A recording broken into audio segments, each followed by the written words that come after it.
Good evening, everybody. Football CantinaMX podcast back at it again with another episode.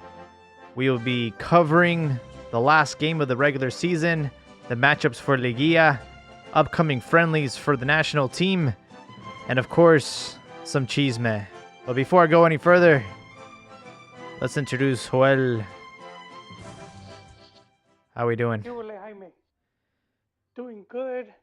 Doing good. The goats defied expectations and they came through, man. So I'm pretty happy for that. Chivas upset, I think, Monterrey 3-1 on Saturday. We were losing 1-0. Things were looking pretty dim, but they flipped the switch in the second half. Late in the second half, ended up winning 3-1, and they finish in 7th position. Yeah, something we talked about here about just the importance of being top 8. Chivas. It's been a long time since Liguilla, and didn't want to go in with the handout of the 9 to 12. You know. Yeah. Stimulus, liguilla stimulus. um, so yeah, to finish 7th, it's it's a team like Chivas. They want to do higher, but they were only 4 points, 3 points. From Cruz Azul, which was 4th. So it's not that bad, not that bad. Especially with this project they have going with Ricardo Pelaez and all the whole season has just been one one say calamity after the other. Yeah, I think everybody wrote us off for this upcoming match just because of the fact of how hot Rayados were at the time. Going in, winning the Copa MX, getting the treble for the year, and then us having off the field problems and making the decision to remove 4 players from our team, and also not having our coach because our coach has COVID. So I think everybody thought, despite being on the road for Rayados, everybody thought that they would win easily, and that wasn't the case. Goal by Saldivar, golazo by Alexis Vega, and then Angulo at the very end. And fun fact, Chivas, with the points and the amount of games won, lost, and draw, have the same record as the 2006 Chivas that ended up beating Oh, Toluca in the final. So we have the same record as. interesting. Interesting. And also another fun fact, just how we see the selección qualifying to the World Cup with like 4 different coaches. There was 4 coaches this season. You started off with maybe 5, because you had Tena. No. And then who was the guy that coached for his assistant? Oh, you are, 2. are you talking about like the interim coaches while they were out? Yeah, so when Tena missed the first 2 games and it was like one of his assistants, Oh, right. and then he came back and he coached 1 game, and then after he got sacked, Leaño coached 2 games. That's right. Then Buse came in, right? And then he missed his last game, and that was his assistant. So that's I gotta make sure this assistant's not the same one as the first one, but it could be 5. Took Wow. 5 coaches to get Chivas to Liguilla. it it takes a village. Yeah. Meanwhile, despite the loss, Rayados will still be sitting pretty in 5th position. They will not be going directly into the playoffs. They will be in a one-off wild card game against Puebla. We'll go over the scores, but I just want to take a look back at the overall table and the thumbnail for tonight's episode. León in first place with 40 points. They only tasted defeat one time. But guess what? There's another team that also only tasted defeat one time, and that's Pumas. But no one's giving them any love. Well, we've given them love here. That's they've gotten their free shot here at the Cantina. But yeah, you don't really hear the media talking much about Pumas.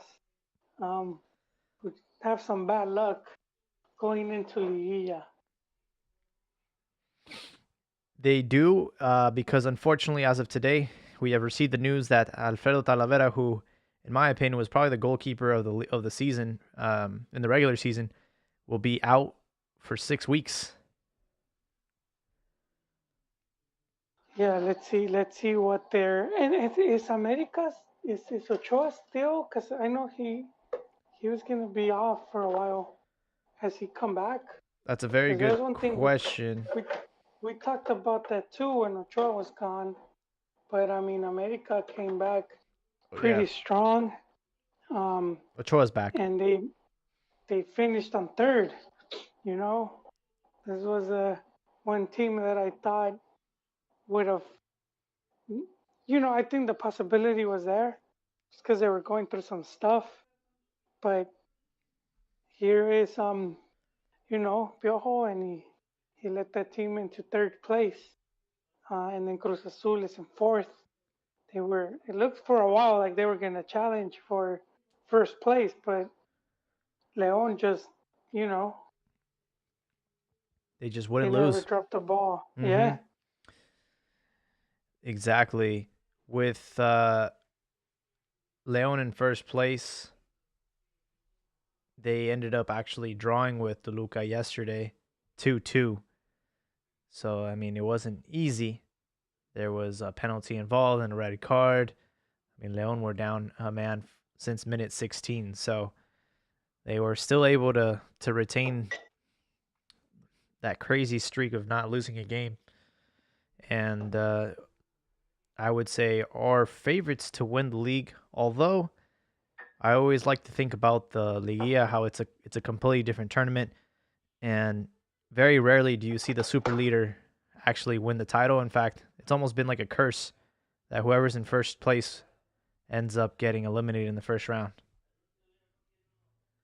Yeah, it is. Curse of the super leader. Um, for me, I'm a stick to my guns. I said Cruz Azul at the beginning of the season, and I'm gonna hang in there. Although Pumas, man, and like you said, all the praise is going to Leon because they did finish with a big 8 point. It's 8 point difference between them and Pumas. But if we look at the goals for and goals against, um, they're pretty even. Leon scored 27, Pumas scored 29, and then goals allowed, Leon 14, Pumas 17. So it's I mean, yeah, UNAM showing that there are no pushovers, and then just going into this liguilla, Chivas as well. Speaking of pushovers, because they did get that draw against Pumas, and then they beat Monterrey. So that was one of the worries, because the other teams they had lost to Cruz Azul and America. I don't remember how they did against Leon. I believe we lost that game against Leon. Let me ask the internet. It was Or zero actually, zero. yeah, it was the first game of the season. It's been that long. It was the first game of the season, 0-0 game. It was Um, a 0-0 draw at home. Yeah. yeah. So let's go over the scores from match day 17. Puebla beats Atlético San Luis 1-0, and with that, they have made it to Liguilla, has the 12th seed. Getting that D minus, man. D minus. Well, I mean, good for them, I guess. Puebla's and it'll be embarrassing if you get knocked out by the 12th seed, man. I don't think you want that to happen. And so you saying because of the curse, they could be the team to beat León. Yeah, one thing when saving grace about Puebla is the fact that their striker Santiago Ormeño ended the regular season with 6 goals, um, right behind Henry Martin as the top Mexican goal scorer of Guardianes 2020. So Mm. Yeah, Normeño's another one of the guys we highlighted here early on during the season when we were talking about his career path, yes, especially compared to Dineno at Pumas. yeah, and it just goes to show how much of a struggle it is for the Mexican striker to succeed and just be relevant in Liga MX. So the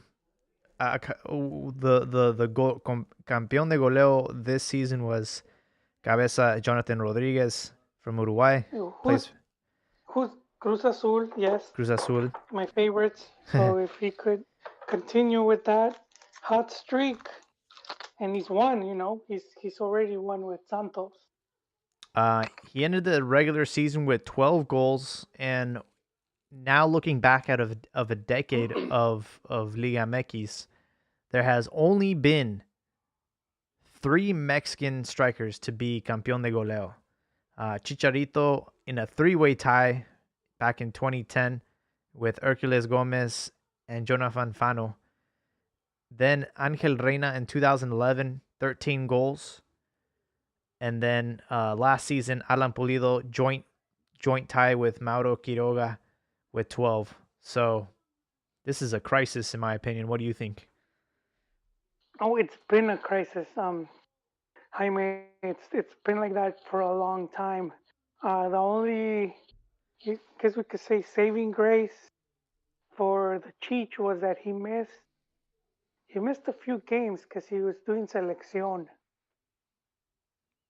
I just don't remember how many, Yeah, if I'm but not he didn't mistaken, play. if we, I think the reason why he ended up being like first is because of the minutes to goal ratio. Even though it was a 3-way tie for 10 goals, I think he did it in the least amount of time. He did, and I think he would have taken that. Um, but no, it's been. I don't know if it's worrisome, but it's been a problem, and it's just going back to how much easier it is for the Liga MX to bring in a more proven player. Again, we'll go with the Ormeño Dineno comparison. You if you're a club like Pumas and you need to bring in a striker, you have someone like Dineno already, where you can see his, you know, just he's more experienced than if they were to get a canterano or just some unknown player. And then here you have Ormeño. This was basically his first full season. Who knows how much more better he would be if he had proper, the same playing time as someone like Dineno. But it's cheaper for the clubs to bring in a striker, and they could profit more. Yeah, I'm looking back at the 10-year, you know, leader of goals. The what do they call it in Spanish or in Spain, the Pichichi. Yeah, el Pichichi. No one in 10 years has scored 20 goals in, I guess, like what, 17 at most, 19 fixtures. And I just keep thinking back Cardoso, who scored 36. Yeah, he was a beast. He He's was a beast indeed. 36 in his defense in 25 matches, so between regular season and Liga, but still 36 Yeah, goals, man. No one's going to get close to that. Not even Gignac. yeah. Well, I think one of the big changes has been that a lot of the teams have evened out. So before um, there was some teams that were like stronger than others, and you know. But I think now what we're seeing is Mm, You think it's more of I a guess even playing field? kind of because then they expanded and you have a big drop off once they Mm, did the whole expansion. I gotta give it more thought here, yeah. Jaime. I was yeah, I started thinking about it. And it's like I'm not even convincing myself. I mean, But that was my original thought. How some teams like evened out, but then you have the teams like you've had teams like Veracruz, San Luis, where it's like they're well, Veracruz no longer there, but when they were there, hmm and then right now it's San Luis and even the Pueblas. I mean, before that, Lobos Buap and pretty weak. They're pretty weak. Like they're not at that level. And then the other clubs, like you don't kind of see the. Maybe you just have the two Monterrey teams that are like constantly getting the refuerzos bomba, you know.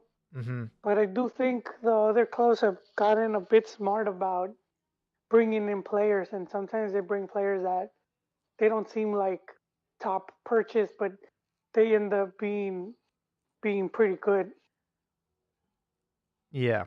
And we will be talking about transfer rumors pretty shortly. Uh, Meanwhile, on Friday, Juarez was leading America all the way up until the 86th minute. However, Henry Martin tied up the game. It was Ochoa's first game back from his injury.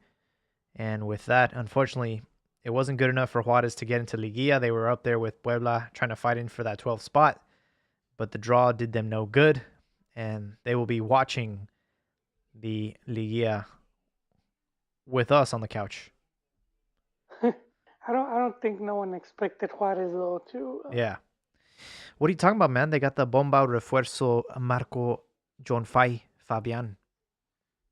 Did he even do anything? I mean, I don't even remember seeing him playing. I saw a picture of him, but he was on the beach. Just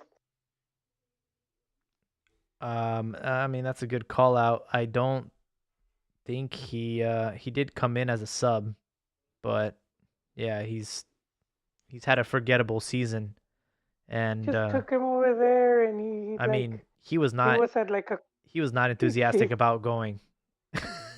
well, he needed a paycheck, and I guess they were like, okay, he can't play, but how can we use him in this?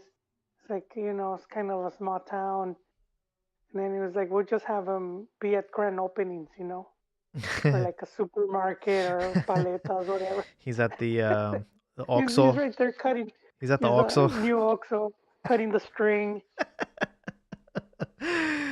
Marco Fabian. I mean, he did have uh, underlying back injuries, that plagued his career, and I think that would, halted his path because he was doing really good for Frankfurt when he went out there, and he had that back injury because I think he was on his way to Turkey. Yeah, and they sent him right back. Yeah, I guess he didn't pass the the he didn't medical. pass the yeah, the medical. Yeah, They were like, do a squat, and he probably halfway down he's just like, he can't get up. yeah, Um, exactly. yeah, he's a very talented player, and it did surprise me how he just left MLS. He had been with the Union, and I thought he was gonna be here a bit longer. hmm And next thing you know, and they probably did him a favor, just didn't say anything, like, hey, he's damaged goods. Yeah, I think if I'm not mistaken, like they canceled his contract because he still had a contract with Union. Um, but they just canceled it, and And I'm thinking that they probably had a clause because that's too much of oh a risk. So sometimes you could have a clause where it's like, I'll yeah, give you a 1 year contract with like a clause to extend it to three. right. It's Because like you don't want to give someone like that like a 3 year deal. You're just gonna be right. paying him to sit at home. It's like you have a salvage title. We can't. This is the best we can do. Yeah, and I guess they must have seen that he was just not gonna get any better. And they're like, you know, Me and Cheeky saw him play live when he came out here to San Jose. He was the Philadelphia Union. We're in town, And there was still a lot of people that were wearing Chivas jerseys and like calling out his name, and they were like there to see him. And this guy, such a great fan favorite. He took off his shirt, gave it to his fans. Somebody asked for his shorts. He took those off too. Man, this guy, Damn. this guy walked into the locker Chiquis room. asking for the calzones. Yeah, he got And it it's on like, I video draw the too. line right there. And another interesting thing is after the game, because we were there for press and we saw him. He had groupies, bro. He had these girls that were like waiting for him after the game ended. I'm like, damn. All right, Fabian, look at Well, you. I when he was living the life when he was in Germany, dude. He had a different wet out, dude, every Oh other yeah, he week. did. His, uh, so going into the fixtures on Saturday, we had Necaxa, and this is going to be an interesting one. Necaxa beats Pachuca 1-0, and it was literally like the last minute. It was the 92nd minute, and with that, they will actually face off against Chivas in the wild card one and done elimination game. yeah, and what they have, they're like on a 4 game win streak. You I said? was gonna yeah. Their last 5 games they've won. So they are hot. Oh, yeah, yeah, man. They lit up right on time. And if I'm not Uh, if I'm not mistaken, the game where we beat them, it was a bit controversial because they were a man down for like over 45 minutes of the match, and we ended up we were losing 1-0. Antuna scored things 1-1, and then at the very last minute, Alexis Vega got us out of hot water and got us the game winner. But there was a lot of controversy with that game because of a handball or possible offsides, and so there's definitely been some animosity between both clubs, especially because of the fact that Calderon, Peña, and Angulo all came from there. yeah, yeah, and they haven't been doing too good. I think Calderon and Angulo are starting to heat up, but obviously Alexis Peña has been removed from the team, so that was a no go for Chivas. Yeah, Um, but more was expected from Chicote. They were True. expecting him to be more of a key player. Maybe but it takes a while sometimes. Doing the switch. It's not always instantly. Yeah, I agree. And I think, if I'm not mistaken, when he had first arrived, then I wasn't starting him. He was coming off as a sub, and everybody was begging for him to bench Bonce, and Bonce was still somehow beating him out. So maybe there's something in training. Maybe he just trains better. But I immediately knew the difference when Chicote would come in. It'd be a way more aggressive player, especially offensively, and I think that's why he's been like a fan favorite, I guess, compared to Ponce. Everybody makes fun of him. Yeah, Um, Kind of talking about Chivas as we circle back to Saturday. Again the 3-1 victory over Rayados. We already have rumors of LA Galaxy interested in taking trophies off our hands, and I say please do. they're going after trophies, man. I think that's one of those moves because they're competing with LAFC now, and they need this Vela type player. That's what they've been wanting to get for a long time. Uh, Cheech's never really been like that. Like he's more Yeah, of he'll score the goal he's because a poacher. he yeah he's and yeah no, and we don't say that in negative ways. It's easier said than done. Exactly. Um, but yeah, like someone that could just pull off fancy moves, and that could be trophies. But oh man, it's If like which trophies is going there, man? Is he just gonna go for the LA nightlife? if you're or trophies, what? this is like a upgrade in my opinion. You get to go to America, you get to go to Los Angeles, arguably like the hottest city right now as far as like all the LA teams are doing really well. And it's like a different scene, when everybody thinks of America and thinks of California, think of Hollywood and all that and the celebrity Yeah, lifestyle. So like in his head, he's like, "Yo," and then the best part about this is he doesn't have to worry about the Mexican press making fun of him, making memes, being kind of unprofessional in my opinion. He gets to go to a league that's less competitive.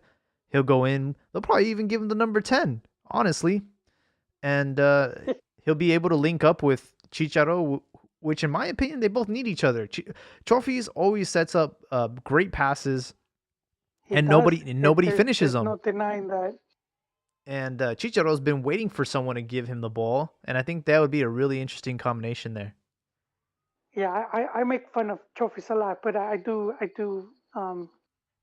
ultimately I do wish him well, and I think if the opportunity is there, then he should take advantage.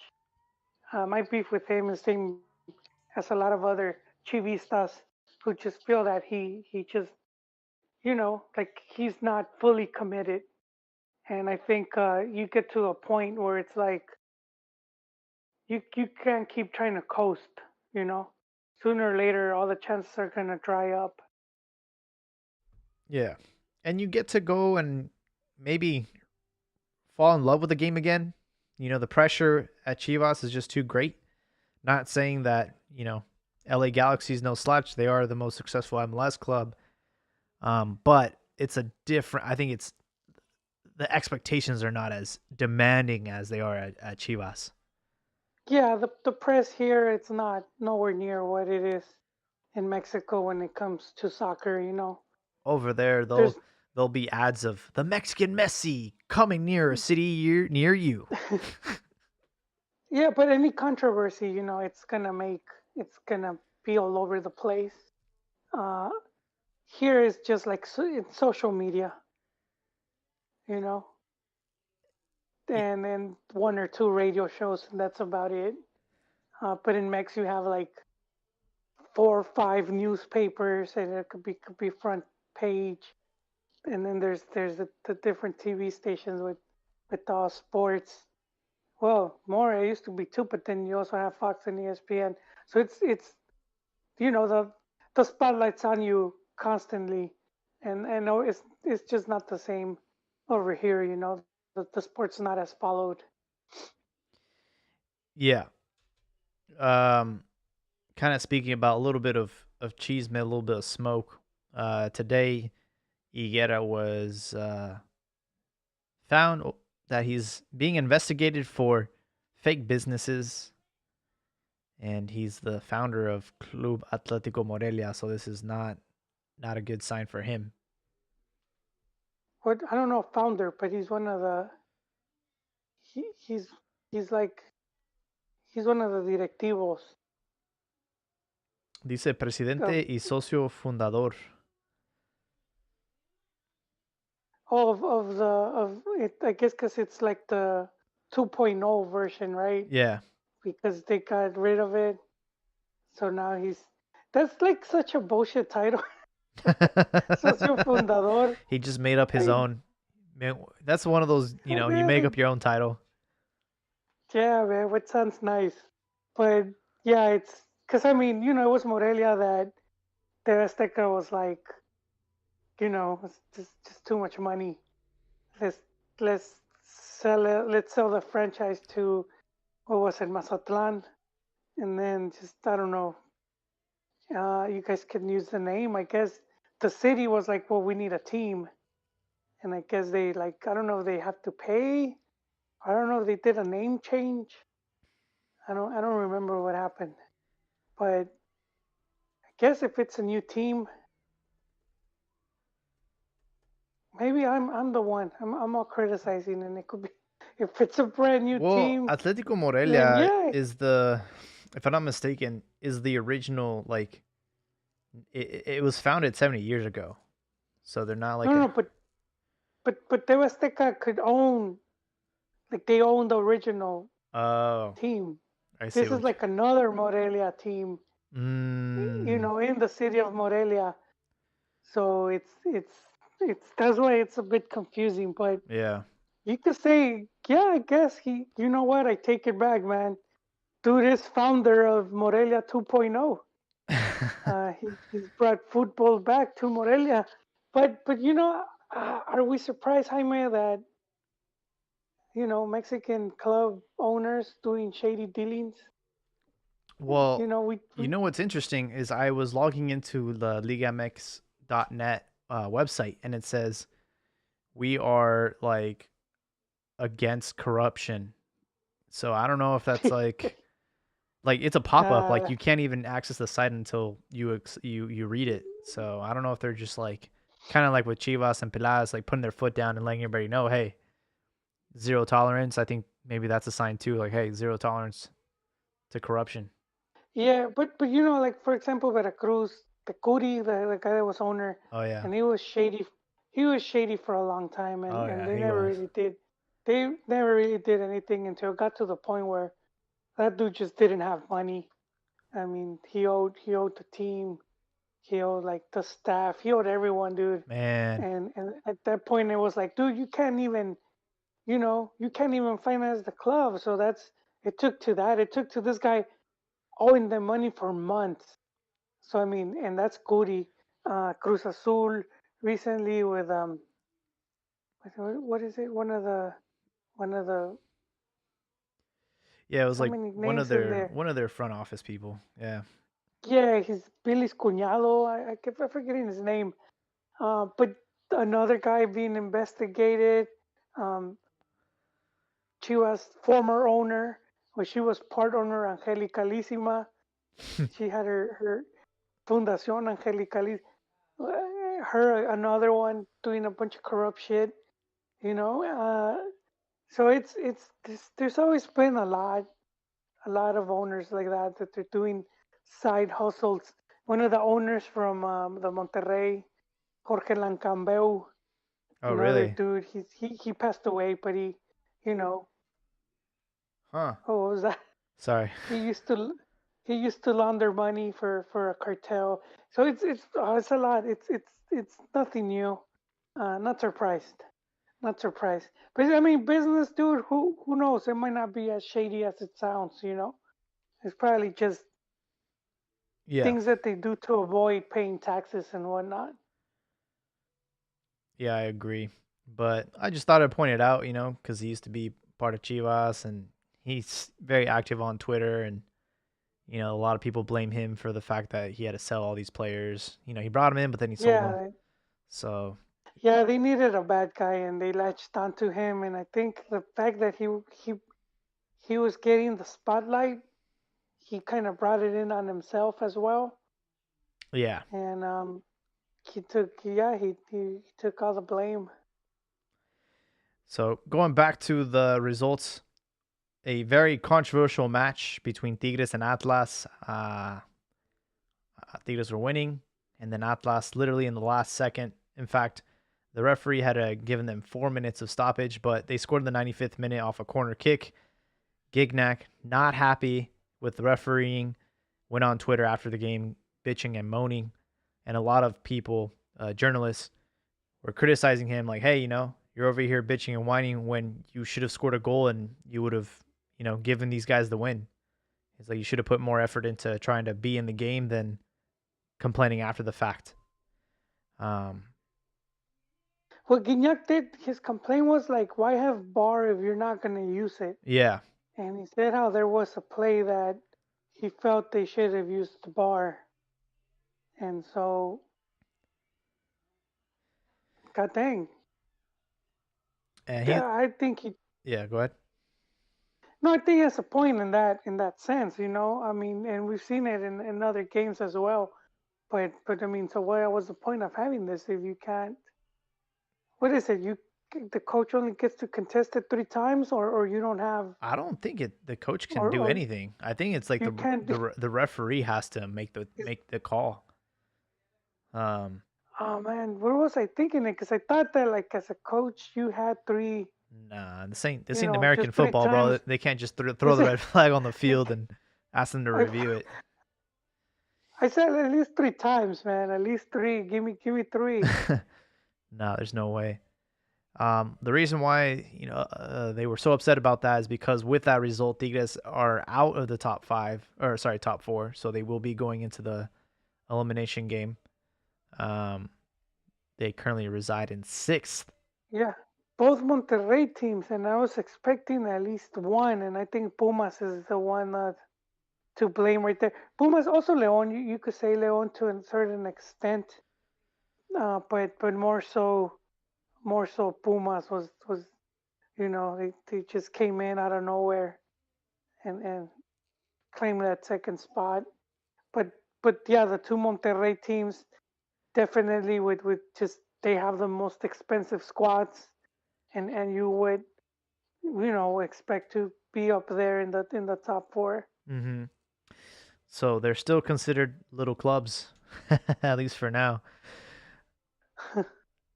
Then on wrapping up Saturday, Cruz Azul Pumas. We talked about it a little bit. Cruz Azul lost at home 2-1 to Pumas. Orbelin Pineda scored for Cruz Azul, but Juan Ignacio Dineno with a 1-2 jab, 86th minute and the 90th minute to give Pumas the upset. And Cruz Azul Do you know? doing the Cruz Azular yet again. Do you know how they finished? How he finished in the tabla de goleo?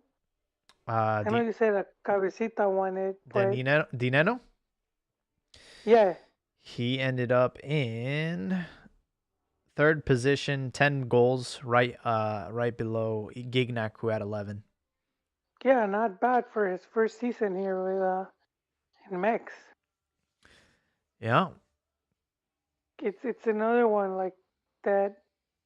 It's just to get the point across again how some of the Mexican teams have gotten pretty creative with some of the players they bring, and especially not sure if it's effective scouting or just pure luck. And we saw it a while back with Morelia, right when they had the Peruvian Ruiz Diaz or Ridas or Ruiz Diaz, Ridas, yeah, Ridias, whatever. and a really good player, man. I was sad to see him go. I thought he was gonna end up at like a Cruz Azul or Yeah, one team, but he's an MLS, and I wonder if that will happen with Dinero. we're just we're just funneling all our strikers, you know.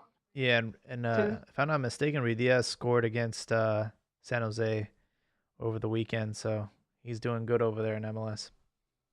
well, they're the ones that knocked out that they knocked out LAFC, and LAFC had this great season. They broke records, and they go into the playoffs, and That's right.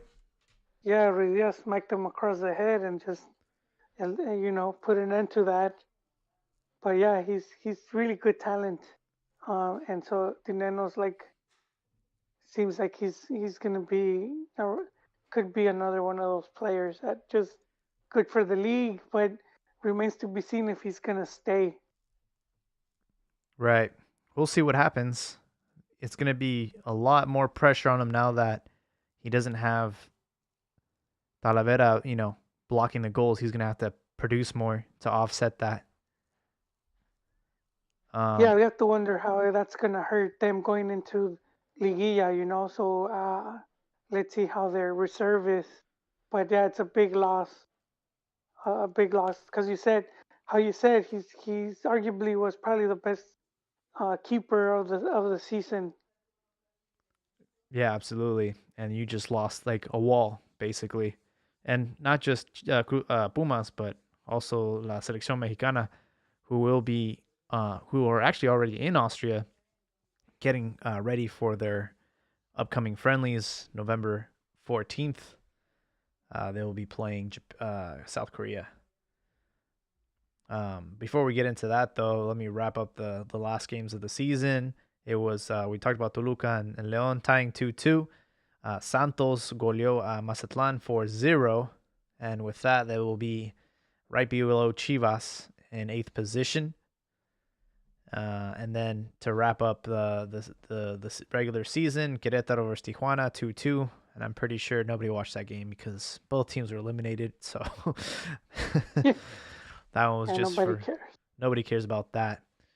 But yeah, so Mexico will be playing um, Korea and Japan in these next couple of days. So we won't be seeing any Liga MX action for another week or two.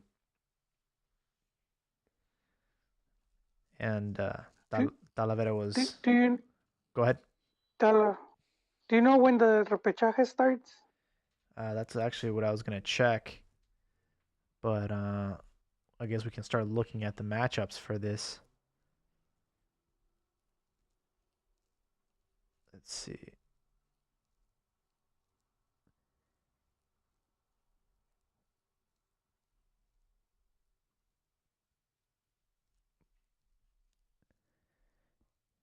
Yeah, I don't have a date yet.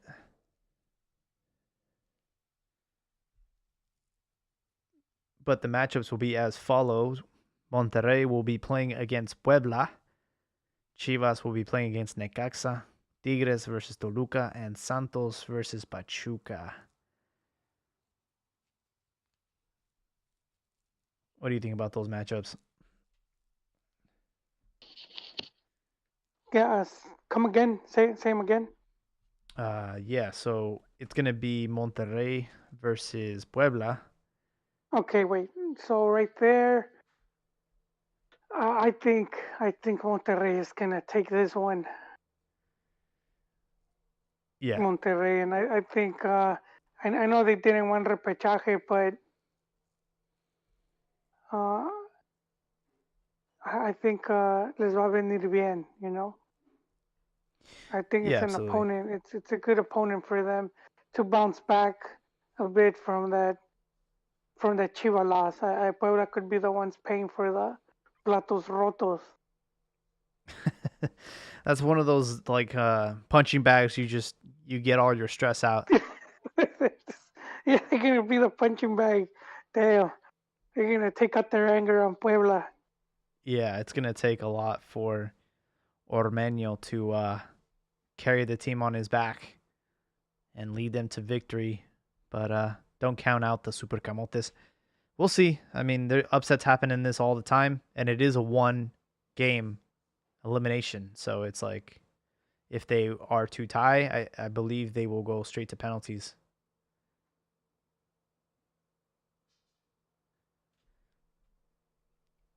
Chivas and Necaxa, we kind of talked about it earlier. Necaxa have won their last 5 games, so they're definitely not the team that you would want to face. But, all streaks must come to an end. And looking back at the teams that they beat, they weren't impressive. I mean, we're talking about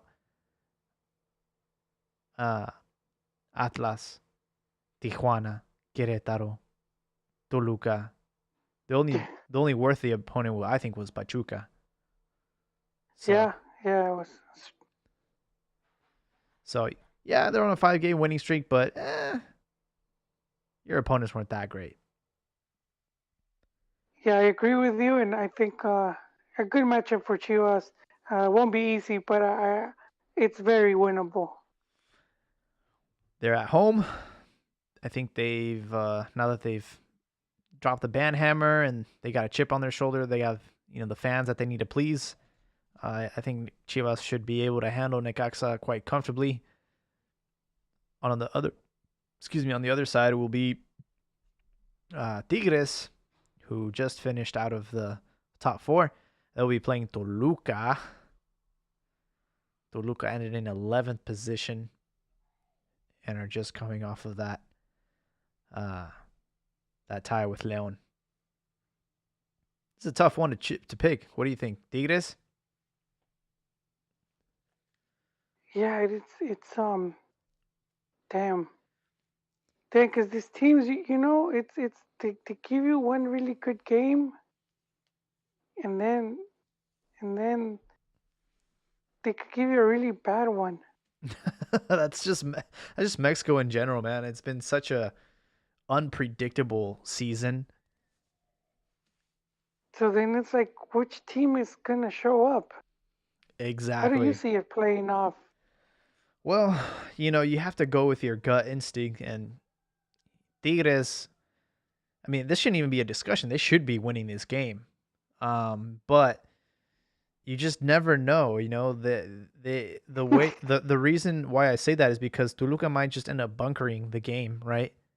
Kind of like Yeah, in a similar situation with like Atlas, who have no business yeah, and tying. it's Atlas exactly. You know, it's Atlas, dude. You should have ran over Yeah, them. You should have just but beaten them like to a pulp. right, exactly. And And Toluca, I mean, they were able to hold on to a draw against Leon, and Leon was in first place. So it's like if they bunker, force this game into penalties, all of a sudden they have a chance to beat them, and it's going to be a big upset. So it's just one of those things. It's very hard to predict. I think I'm gonna go with Tigres though. Um, yeah, they're still favorites. Gignac Gignac is gets fired up, like in goes Super baseball, Saiyan. yeah, in baseball, it's like they call him Mr. November or Mr. October. I think Gignac is Mr. November. Like he just when it comes to Liguilla, he shows up and he scores. So Yes, he turns it on.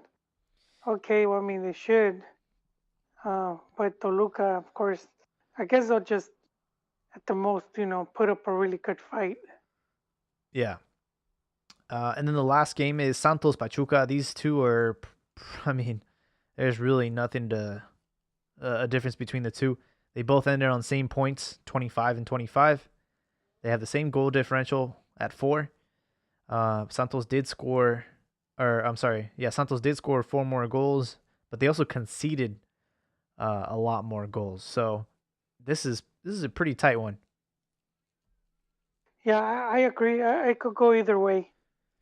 And but I'm glad Chivas isn't playing either of these teams. Oh, really? I think Are they our boogeymen? yeah, yeah, I feel that way. I do feel that way that they've been just those teams that for some reason or another Chivas ends up struggling against them, and so I think at least not at least not for the first game in Mm, playoffs. You know. yeah, they did defeat us 2-0 on the second game of the season. To be fair, that was, you know, players weren't there and Dana wasn't there because of COVID, but still, Santos have had our number for a while. As far as Pachuca, I'm not really sure with them. I know that I definitely have some animosity towards Pachuca because of the elimination games that we've had with them in the past.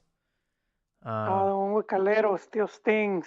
there's a lot. There was the Conca champions that we lost in penalties, and then The opening wounds. Why you opening wounds, Jaime? Why? and then obviously the elimination game with literally like our scrub players, like players that were making their professional debut. We were able to go all the way to semis and then get eliminated by Calero. And yeah, so one thing while we're on the topic of Pachuca, there are rumors about Vega and Antuna trying to bring back Pocho Guzman. So hopefully trophies get sent to LA Galaxy, so we have some trading chips to bring Victor back to Guadalajara. Yeah, and yeah, I let's see what happens because the whole worry. I think the big worry was if he was gonna get suspended, at which point Chivas would have lost not only the transfer but would have just ended up having to pay a player 3-4 years. Because they already had signed a contract. Probably had to do some type of lawsuit or something. It would have been messy. So it would have been a big messy deal. So I guess that's big reason they sent him back to Pachuca, who managed to clear things up. I guess they sent the proper vanilla envelopes because they cleared the whole issue up, man. Like, honestly, a lot of people thought that was going to be bigger than it was, and then he ended up still playing. So you had to clear it up, and they cleared it up in a lot of with Liga MX and with FIFA and I don't know who else, but they managed to sweep this mess under the rug, and it's good because he's a talent, and you won't want to lose him for something like that, Right. and he's he's played pretty good, And yeah, I would like to see him with Chivas. Yeah, I think he was like the missing puzzle piece of this team, and I do hope that we end up getting him back He was because he was with us, he right? was yeah. Just for Priest, he didn't play, but I mean, um, No, but I he mean was like like the main. he was a Chivas player before, and then he was Oh yeah, he came from Chivas. yeah, and then he was They traded took him on loan. So when it when we was got Pizarro and Cota, right? He was part of that. yeah, no, but they sent him before. Oh, This is why a lot of people blame Nestor. So Nestor de la Torres, he was doing deals with Pachuca, and he brought Cota on loan, and then he was trying to get Chucky, I think he said, and or one other player, I can't remember, but Pachuca was like, nope, we're not selling, and but they were trying to buy Guzman. He said, nope, I'm not selling. I know what I have right here. mm, And then when Higuera came, Higuera did sell him in order to finance the Pizarro deal. yeah. And a lot of people ended up blaming Nestor, but he never sold him. It was the boy Higuera, man. Which Pizarro ended up being. I didn't like it when I first heard it. I didn't like the deal, but Pizarro ended up being such a huge player, Yeah. and it sucks that the club couldn't afford him because he would have been the one right now leading the club. He would have been he's the star that the team has needed. Yeah. Yeah, he was a big blow to the offense. I'm looking at the bracket, so this is going to be interesting.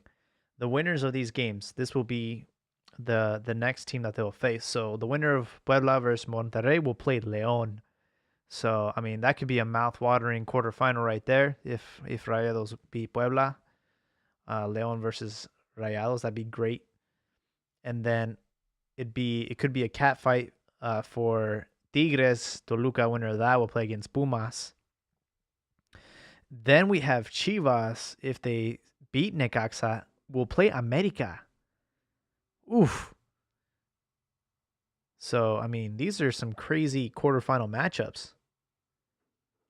I know I'm getting ahead of myself, but I mean, these are like for TV ratings. I'm just thinking, this might make up for like the canceled season. Yeah, yeah. It's good. It's good that the football is back and getting excited again. Well, I still think we need fans in the stands. Yeah, I agree. So we'll have to wait quite a bit because again, Mexico will be playing South Korea Saturday. Don't miss out. That'll be at 12 p.m. Pacific time, and then they will play against Japan on Tuesday, the 17th, again at noon. These are both games that will be held at a neutral event in Austria, and it'll be the first time in over a year that Chucky Lozano will play for La Selección. So I'm happy to have him back.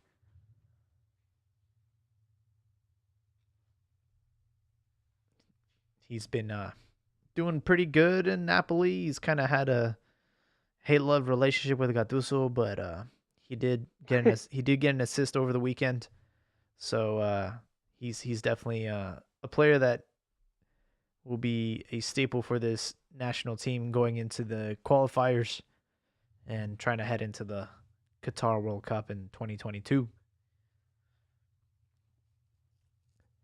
But yeah, with that being said, I mean that basically covered everything that we had. Anything else on your mind? Hmm. Nope. Nope. I think just a repeat. I think the whole finishing seventh was, you know, I think Chivas ended up at least reaching one of their goals that they set out, which was to go back into Liguilla, and they did it without needing the assistance. No ninth, 10th, 11th, or 12th place, No stimulus. and no, no bonus right there. And and also like the whole dropping the banhammer and trying to clean house, trying to get rid of this mentality of this party, because going to Chivas seems like the frat house, like the party club where everyone's We are the just getting Chico like state. and so I think that and I forgot because I was seeing the win and well, we were talking earlier, right? And I didn't get to see the game, but I was thinking, yeah, Buse, someone knows Monterrey, it's Buse, and you're like, but he didn't coach, and I was like, dang, I forgot.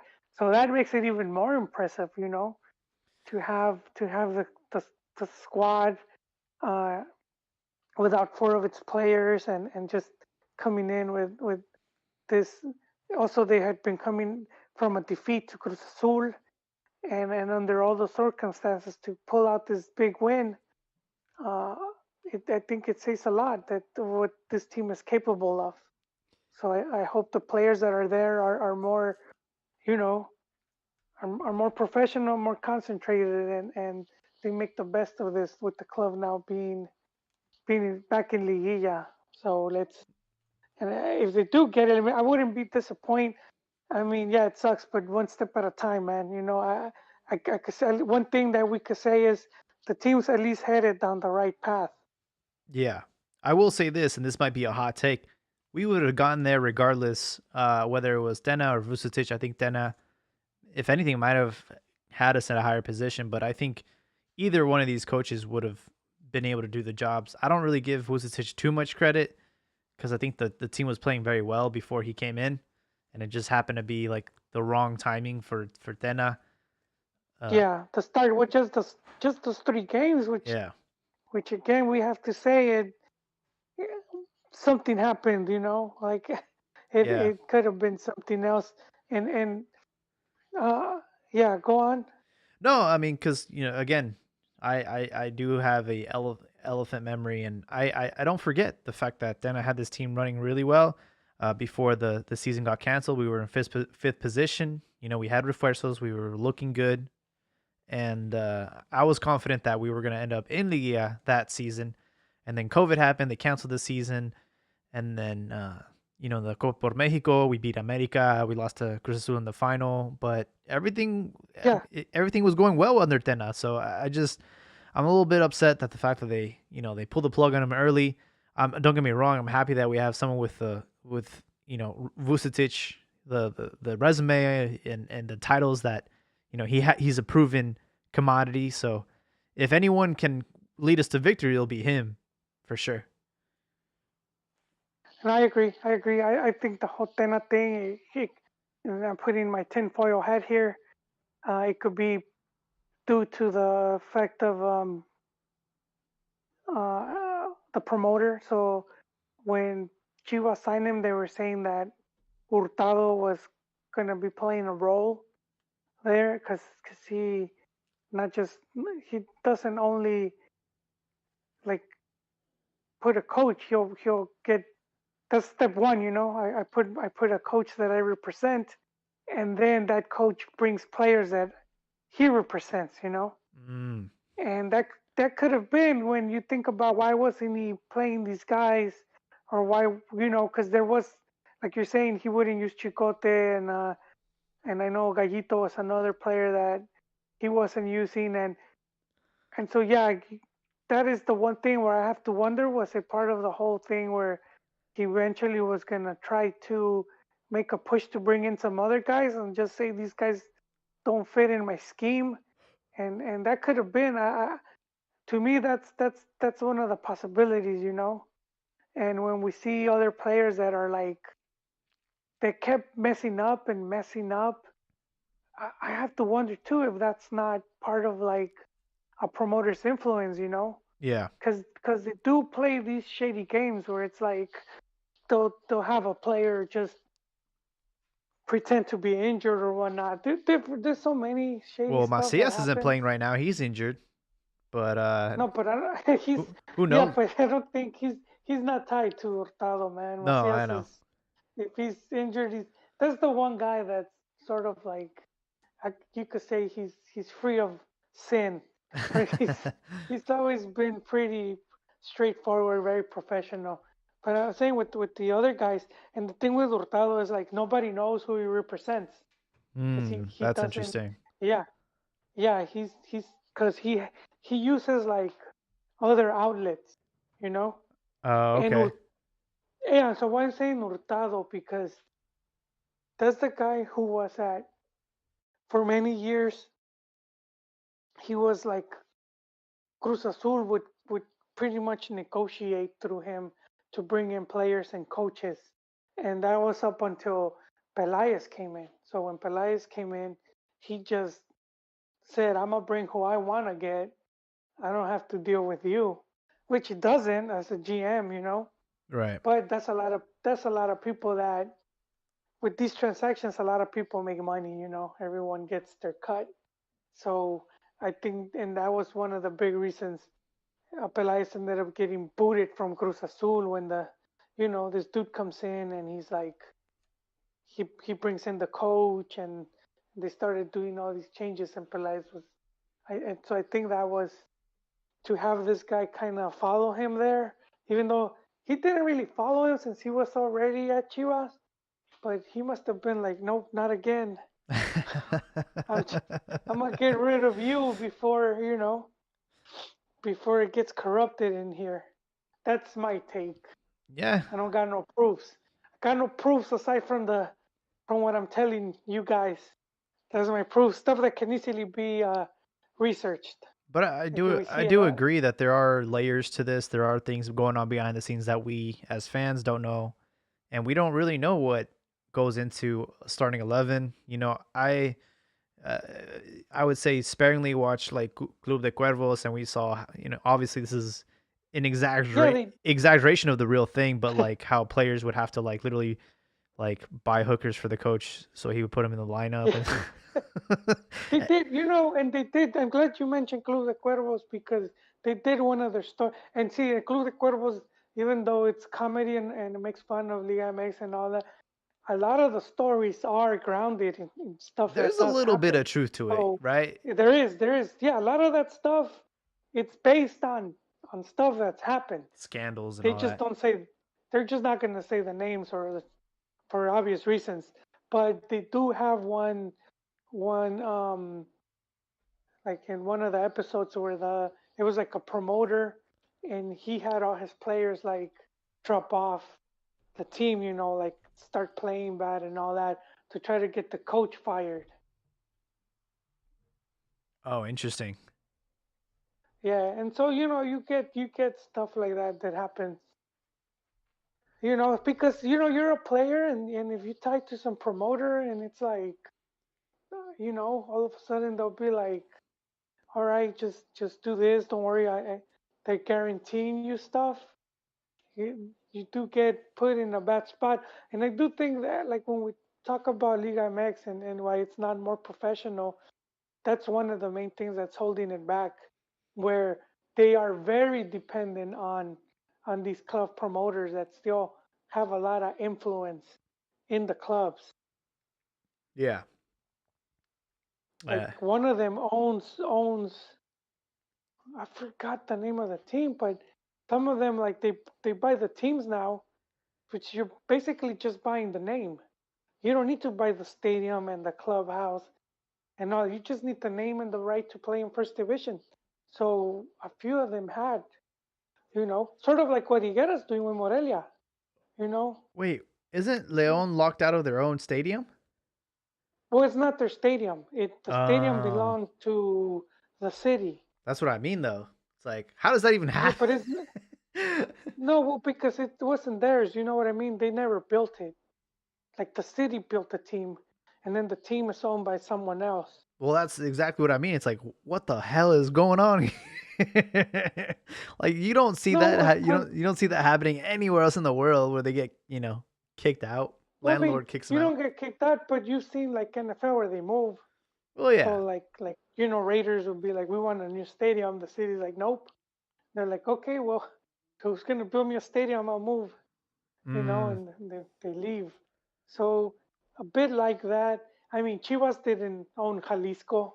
Right. You know, that's a big reason they moved and they went to the Omni. So now that is their stadium. So a lot of teams didn't exactly own. I don't know if I don't think America owns Azteca either. I don't. I need to check Hmm. on that. Yeah, because I mean the club didn't build it.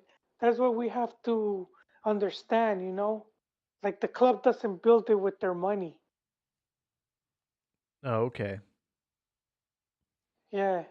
So that's why sometimes it's like we think that it belongs. Like no, it's they built the stadium. The team just plays there, but a lot of times it doesn't belong to the club. So even Atlas, Jalisco doesn't belong to Atlas. Oh, wow. They got like a stake in it, but they don't own the stadium. It's Clubes Unidos Jalisco, and it was Oro. I mean, Chivas could still have a stake on it. I don't know if they do or if they just like we don't want it anymore. Let's just Hmm. take it away. Yeah. That's interesting. Very interesting.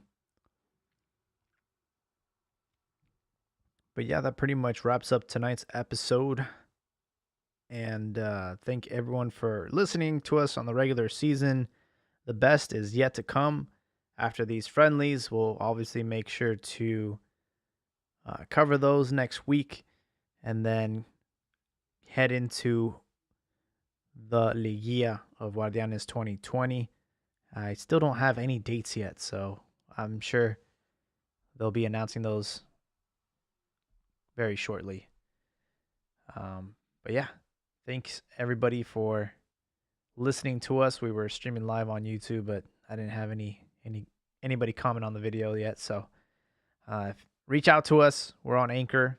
You can actually leave us a voicemail, and if you have something to say, or you want to call us out for something that we said, Yes. please, we encourage everybody. All right, everybody. Have a good night.